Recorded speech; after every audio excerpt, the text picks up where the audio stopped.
Welcome to Central Bank Central. I'm Kathleen Hayes. Joining me today, a very special guest. Eli Remolona is the governor of the Bangko Sentral in Pilipinas, the Philippines Central Bank, and he is joining me from a conference he just wrapped up in Pamlao, an island in the Philippines, where they had a day-long conference, papers presented, so many interesting issues discussed. I wasn't there, but I was listening into at least part, and I wish I was there. And I'll be sure to be at the next one, Ellie. So I want to start with something that everybody is talking about nowadays, right? And that's inflation expectations and the role they play in determining what actual inflation turns out to be. And I was interested, Yes, one of the things you said when you started out the conference, and also when you were speaking at your fireside chat today, is you yes. know, that it didn't we didn't look so much at inflation expectations. This is like kind of a newer chapter, right, for people, central bankers looking at inflation. So what do you think are the key findings? What's most important about this panel? Well, when it came to inflation expectations, the most important thing I think was how well anchored the expectations are. And it depends on whom you ask. So the households, they're backward looking. So their experience of inflation is a big deal to them. So if they've had a bad experience, then their expectations tend to be not so well anchored. But businesses seem to be forward looking and they tend to have well anchored expectations. And fortunately, it's the businesses that set prices. So the link is more direct between their expectations and actual price dynamics. So that's a good news, I think.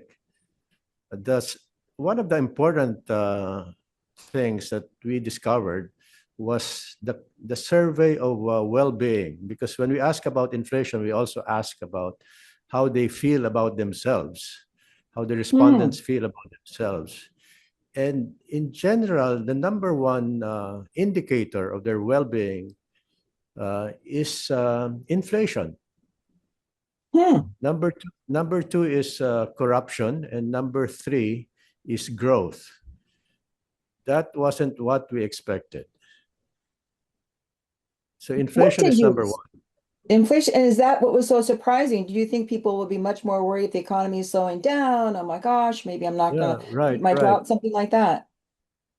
Well, right. That's what we thought. That's what we thought. But when you think about it, they see indicators of inflation every day. They see the price of rice. They see the price of cooking gas, the price of transportation. So that's what they see every day.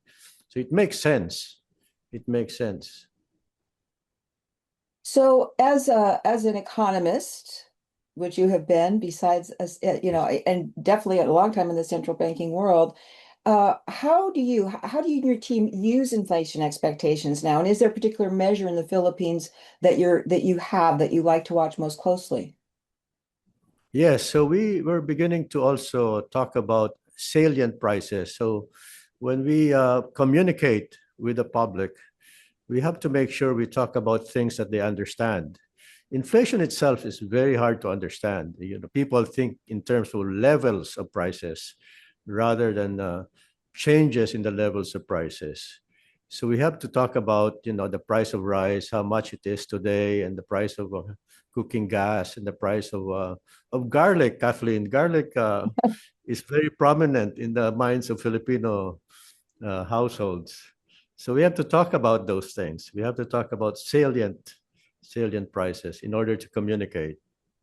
Well, you have very delicious food in the Philippines, and I'm sure that if you want to put a delicious dinner on the table, you better for sure have your garlic there. So another interesting paper, again, it's one of those things where you could be in the Philippines, on the island of Pamlao, where the conference was Yes, held. yes, You could be in New York City. But when it comes to the whole question of banking, big banks, yes, small yes, banks, you had a yes. very interesting paper that touched on a lot of different things. Um, and one of the you I even mentioned this again this afternoon that what a kind of a surprise that when a bank run or people get what was the word you used when they start getting worried about the bank and stories are being Yes, yes, told or whatever, yes, yes, that in yes. the end, it's not just the big people, big deposits, inside story, they work at banks or something, but the small depositors in the study found are as quick and efficient at withdrawing deposits as the bigger ones. That's right. That was a big surprise to us. We thought the big depositors, who probably know the owners of the banks, would get the news first. But it turns out everybody gets the news. There's a kind of a market for, well, informal news, or a market for gossip, I think, that's very active. And so even the smallest depositor learns when a bank is in trouble, and they go and withdraw their deposits just as fast as the Gossip. big guy. Yeah. That's useful gossip, right? One more thing. Yes. Uh, this made me think of the Silicon Valley Bank run. Remember in Yes. 2023, the Yes. big deal for the Fed Reserve, for the San Francisco Fed. Yes. Yes. Yes. Um, but a key thing there that made that thing worse, what about a mobile phone? What about Yes. text Yes. messages? Yes. Is that Yes. part of how this works now? That's part of that how this works, of course. And the banks worry about how quickly deposits can be moved through digital means. And so it's, yeah, it's things go in very quickly now this day. So we have to worry about that. We have to make sure there's enough trust in banks so that even the slightest loss of confidence doesn't happen. Well, as you, again, you've done this for so long. What do you do as a regulator? What do you do as a banker to make sure people do not get that kind of loss of confidence? Well, we have to do all the right things, but we also have to communicate. As you know, we have to continuously assure the public when we know that a bank is not in trouble. We don't know yet what to do if we do find that a bank is in trouble. But the first thing to do is make sure they don't get into trouble. Okay, so another area that you talked about was foreign exchange Yes, rates. In some of your answers at the fireside chat, you were talking about how you act when you're thinking, for yes, example, yes, about going in and buying or selling the Philippine peso. Um, but for a long time, think about it. We haven't had a lot of foreign exchange intervention, right? That I go back yes, what to yes. the 80s. You go back to when there was no euro. There was just all these European countries, and everybody was Right. intervening all the time, it You're seems. right, right, right, But right, that's right. hardly Right. used anymore, right? And since the No, U.S. has imposed tariffs, exchange rates are moving. Intervention seems to be on the table again.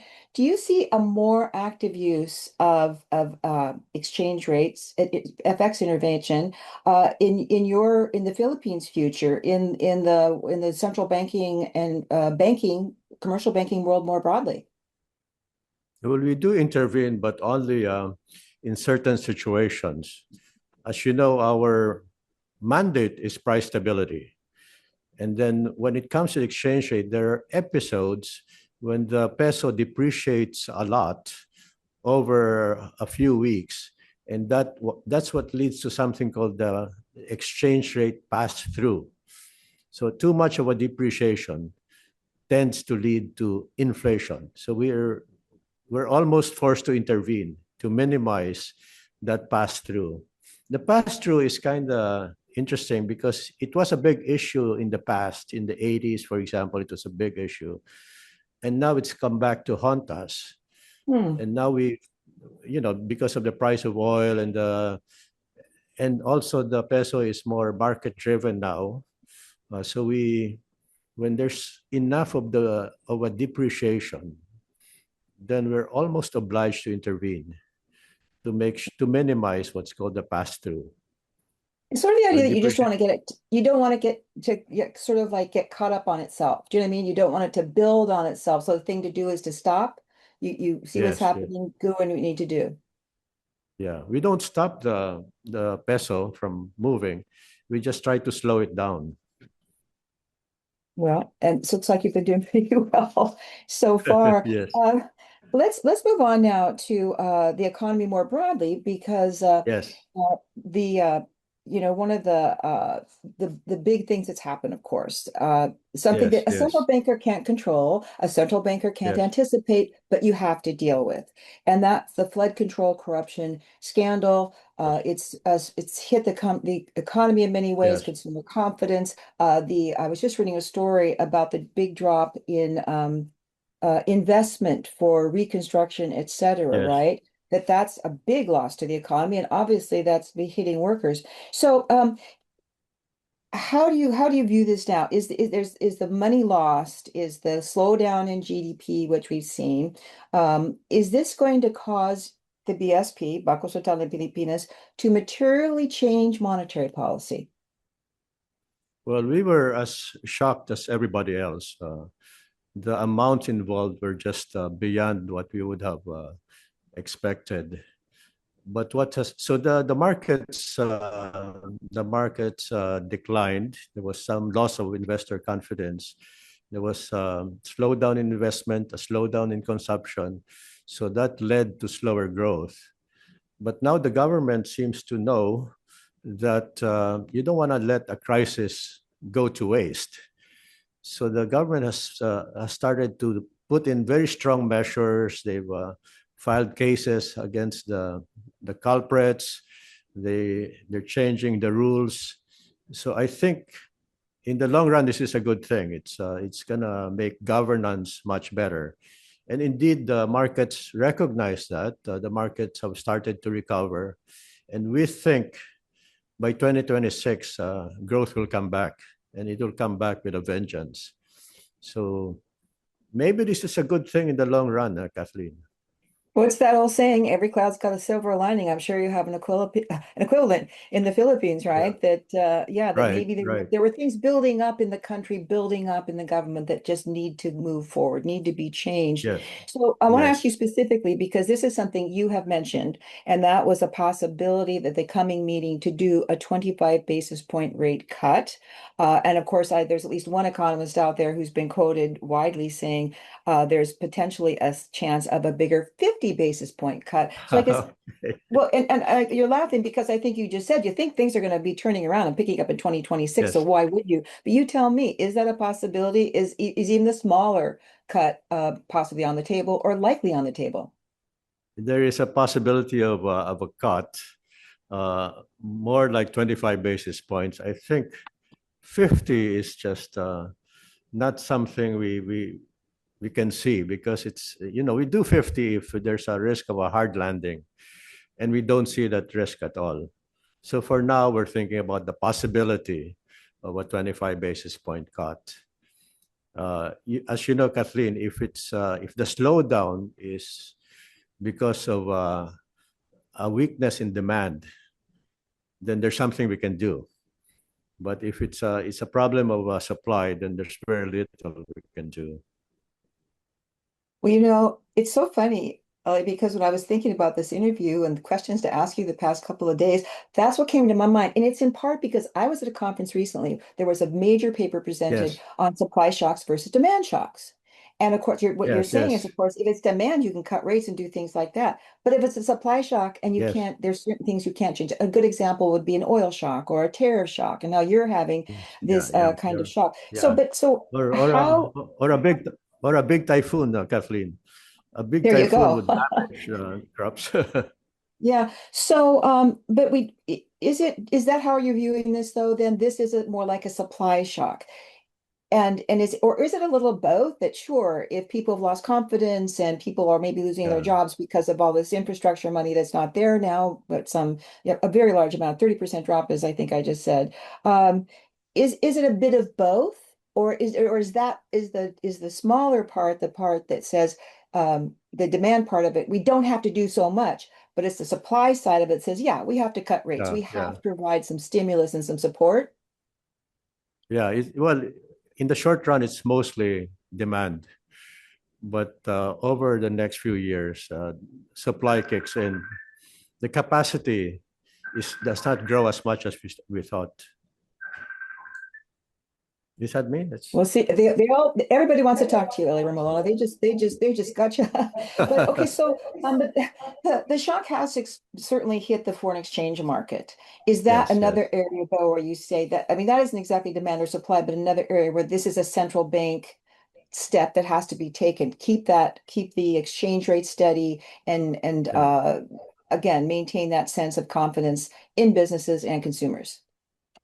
It has hit the exchange rates, but most of the shock has been in the stock market. The most of the observed shock has been in the stock market, and the stock market has actually started to recover. So we think by 2026 we should be okay. Wow. Wow. So I mean the GDP is down to what, about 4% It it in the felt third quarter, and it's a 4.5 year low and all that. So do you think that's sort of the bottom? Do you think that by the middle of the year you're going to be more back on track, or do you really think it's going to be, is it going to be a little bit V-shaped? It sounds like that's what you're saying. it's kind of gonna be a V shape. Most of it, there's gonna be some recovery by next year, by 2026, but by 2027 we should be back on track. Well, look, I know you had a long day, a long couple of days. You had a terrific Yeah. conference. Now you're heading back to Manila, if I'm not Yes. mistaken. So again, it's so great for you to join me here on Central Bank Central, you and your lovely team getting it all set up. And I will look forward to being sitting next to you in person at the next conference. Yes. Yes. We look forward to that, Kathleen. So Okay. thank you. Well, thank you very much. And we may see each other in between. We never know. I think there's a good chance we will. Yes. Yes. So I want to thank Well, Eli Remolona again. He's the governor of the Bangko Sentral in Pilipinas. And I just thank you for joining me and look forward to seeing you again soon. I'm Kathleen Hayes, and this is Central Bank Central.